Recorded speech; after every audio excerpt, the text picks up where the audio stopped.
problem we've got with the RO10KYB at the moment is to do with this sensor, which is the oil pressure sensor in the sump.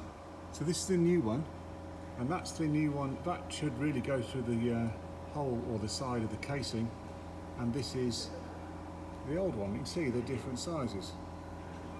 So this won't fit in the casing side of the engine.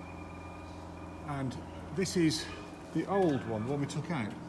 So we've got the sensor and then the wiring loom.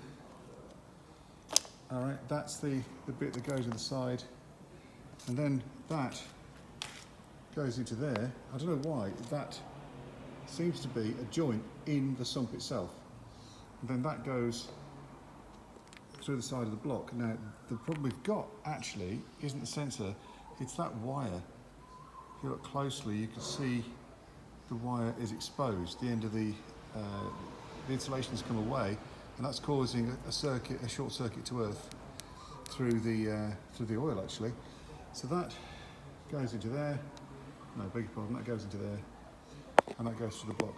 So does that just float around in the sump? Does that connect in the sump? And therefore, that is the correct bit, and actually what we need is one of these. Perhaps that's the problem, not that. So I think that's where we're at. It seems to me the logical answer would be that would go through the block and you wouldn't have a connector inside. So that's what I need help with.